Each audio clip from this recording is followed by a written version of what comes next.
പിന്നെ അലോയ് വീലാണെങ്കിലും നമുക്ക് സാധാരണ നമുക്ക് നെക്സോണിൽ വരുന്ന 16 ഇഞ്ചിൻ്റെ അലോയ് വീലാണ് വരുന്നത്. അപ്പോൾ ഇതിൻ്റെ അകത്ത് വരുമ്പോഴത്തേക്ക് നമുക്ക് 18 ഇഞ്ചിൻ്റെ അലോയ് വീല് വരുന്നത്. അലോയിലും ഡിഫറൻസ് ആണ്, അലോയുടെ ഷേപ്പിലൊക്കെ വ്യത്യാസം വരുന്നത്.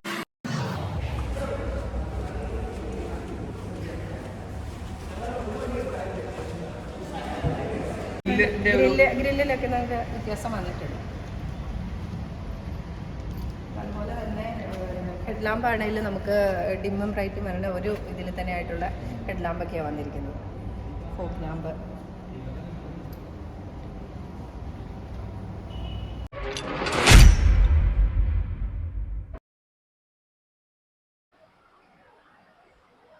അപ്പോൾ നമ്മൾ ഇന്ന് പരിചയപ്പെടുത്താൻ പോകുന്നത് ടാറ്റയുടെ ഏറ്റവും പുതിയൊരു മോഡലായ കർവിൻ്റെ ഡീസൽ വേരിയൻ്റ് ആട്ടോ.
ഇതാണ് നമ്മുടെ കർവിൻ്റെ മൊത്തത്തിലുള്ള എക്സ്റ്റീരിയർ ലുക്ക് കേട്ടോ. ഇവിടെ കർവിൻ്റെ ഒരു ബാഡ്ജിങ്, അത്യാവശ്യം വലിയ സൈസിലുള്ള ടയറുകൾ കേട്ടോ വരുന്നത്. ഇത് ഫ്രണ്ട് DLR വരുന്നുണ്ട് ഫുള്ളായിട്ടുള്ള. പിന്നെ ഗ്രില്ലെല്ലാം പുതിയ മാറ്റം വന്നിട്ടുണ്ട്. വണ്ടി നല്ല ഹൈറ്റ് ആയിട്ടുണ്ട് മൊത്തത്തിൽ. സൈഡ് ലുക്ക് കേട്ടോ, മിറർ കാര്യങ്ങൾ എല്ലാം മൊത്തത്തിൽ. ഇതിന് ബാക്ക് വശത്താണ് ഏറ്റവും കൂടുതൽ മാറ്റം വന്നേക്കണേ. ഇതാണ് എൻ്റെ ബാക്ക് സൈഡിലോ കർവിൻ്റെ ബാക്ക് സൈഡ് ഇതാണ്. ഡിക്കി ഓപ്പൺ,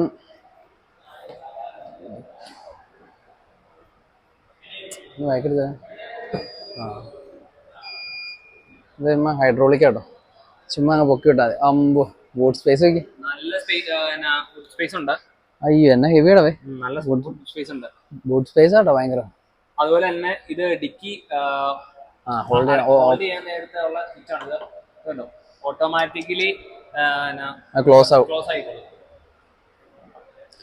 ഒരു പ്രീമിയം ബാക്കിന്റെ ലുക്കാണ് വേറെ ലെവലായിട്ട്. ഒരു പോർഷെ ഒക്കെ പോലെ. അതെ അതെ, ഒരു കൂപ്പയുടെ ലുക്ക്, കൂപ്പ ടൈപ്പ് ലുക്ക്. അതിന്റെ കളർ വരുന്നത് റെഡ് ആൻഡ് ബ്ലാക്ക് ആണ് വരുന്നത്. ഒരു എന്താ പറയുക, വണ്ടി വേറെ ഒരു ലുക്കാണ്. ഇതാട്ടോ ഇതിന്റെ ബാക്ക് സൈഡിലെ ലുക്ക് വരുന്നത് കേട്ടോ. വീൽ ബേസ്, നല്ല വീൽ ബേസ് ഉണ്ട് കണ്ടോ. സൈഡ് ലുക്ക് നല്ല, വണ്ടിക്ക് നല്ല നീളവും ഹൈറ്റും കൂടിയിട്ടുണ്ട് അല്ലേ. ഫുള്ളായിട്ട് നീളവും ഹൈറ്റും കൂടിയിട്ടുണ്ട്. ഫ്രണ്ട് ലുക്ക് ഏറ്റവും പുതിയ മോഡലായ കർവാട്ടോ. ഇത് ഫ്രണ്ട് ലുക്ക് നല്ല സ്റ്റൈലിഷ് ലുക്ക് ആട്ടോ അല്ലേ. നെക്സോണിനേക്കാളും ഇച്ചോടെ വലുപ്പവും അതിന്റെ ലെങ്തും വിട്ടൊക്കെ ഇച്ചോടെ ഡിഫറെന്റ് ആണ്. ബാക്ക് ഒക്കെ ആയാലും അത്യാവശ്യം നല്ല ഇതുണ്ടോ. ഓപ്പണിങ് ഇങ്ങനെയാണ്. അതൊരു പുതിയ വെറൈറ്റി അല്ലേ. ഒരു വണ്ടി ആദ്യമായിട്ട് കൊണ്ടുവന്നു ടാറ്റ, ആദ്യമായിട്ട് കൊണ്ടുവന്ന സംഭവം. ഇങ്ങനെ ഞെക്കുക, ഇവിടെ ഞെക്കുക, വലിക്കുക. അപ്പൊ നമുക്ക് ഇന്റീരിയർ കാണാം.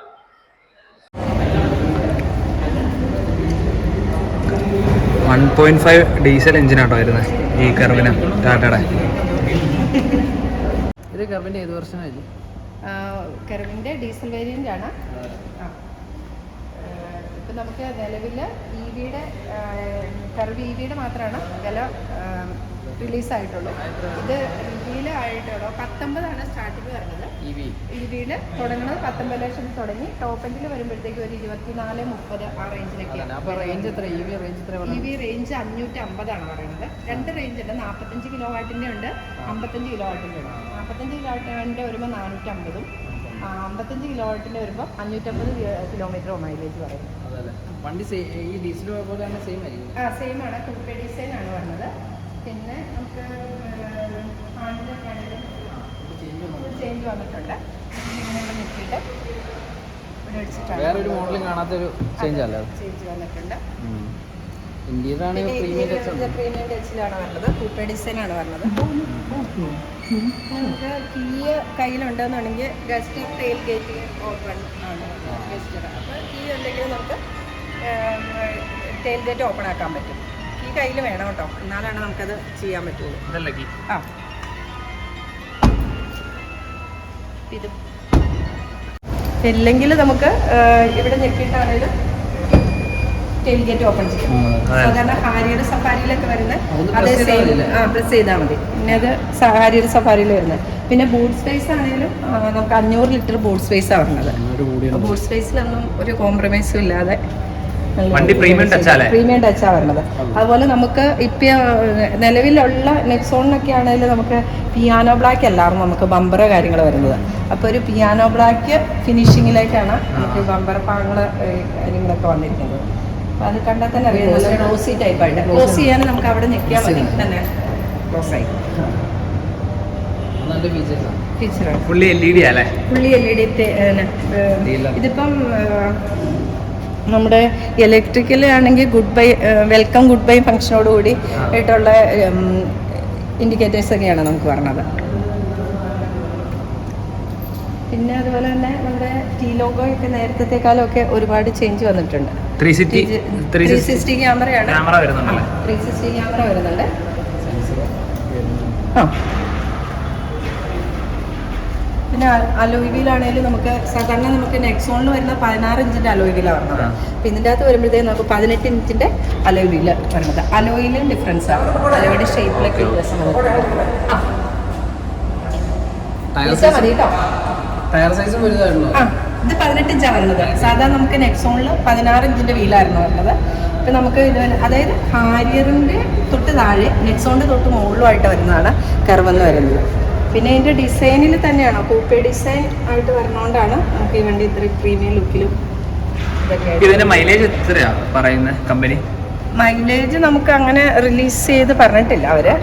ഇലക്ട്രിക്കിന്റെ 550 വരണത്. 55 കിലോ വാട്ട് ബാറ്ററിയുടെ വരുമ്പോൾ 550 വരണത്. 45 കിലോ വാട്ടിന്റെ 450 വരുന്നത്. ഫ്രണ്ടിലേക്ക് വരുമ്പോൾ ഗ്രില്ലിലൊക്കെ നമുക്ക് വ്യത്യാസം വന്നിട്ടുണ്ട്. അതുപോലെ തന്നെ ഹെഡ് ലാമ്പ് ആണെങ്കിലും നമുക്ക് ഡിമ്മും ബ്രൈറ്റും വരുന്ന ഒരു ഇതിൽ തന്നെ ആയിട്ടുള്ള ഹെഡ് ലാമ്പൊക്കെയാണ് വന്നിരിക്കുന്നത്. Fog lamp.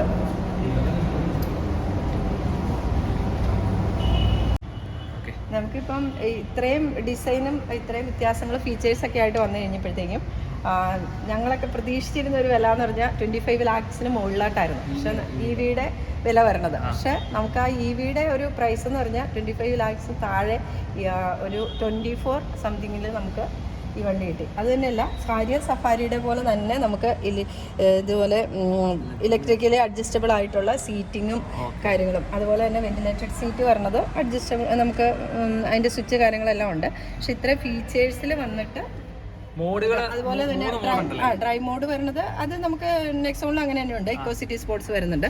പക്ഷേ ഇത് സ്റ്റിയറിംഗിൽ നല്ല വ്യത്യാസമുണ്ട്. 4 സ്പോക്കാണ് വരുന്നത്. മറ്റേ 2 സ്പോക്ക് ആയിരുന്നു നെക്സോണിൽ കാര്യങ്ങളൊക്കെ വരുന്നത്. ഇത് 4 സ്പോക്കിൻ്റെ സ്റ്റിയറിംഗ് വീലാണ് വരുന്നത്.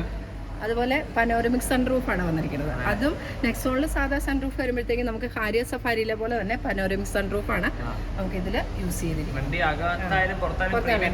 ടച്ചാണ്. പിന്നെ 12.3 ആണ് നമുക്ക് ഇൻഫോടൈൻമെന്റ് സിസ്റ്റം വരുന്നത്. അത് 360 ക്യാമറ, ബ്ലൈൻഡ് സ്പോട്ട് മോണിറ്റർ, അങ്ങനെയുള്ള എല്ലാ ഫീച്ചേഴ്സും JBLന്റെ സിസ്റ്റം, അത് സ്പീക്കേഴ്സും ഇതെല്ലാം വരുന്നത്. ഹർമാൻ്റെ സിസ്റ്റവും JBLന്റെ സ്പീക്കേഴ്സും വരുന്നത്. അതേപോലെ തന്നെ നമുക്ക് ഒരു 5ഓളം വോയിസ് കമാൻഡ്സ്, അലക്സ്, സിറി, അങ്ങനെ അലക്സ, സിറി, അങ്ങനെ ഗൂഗിൾ അസിസ്റ്റ്, അങ്ങനെയുള്ള 5ഓളം കമാൻഡ്സ് നമുക്ക് ഇതിൻ്റെ അകത്ത് യൂസ് ചെയ്യാൻ പറ്റും.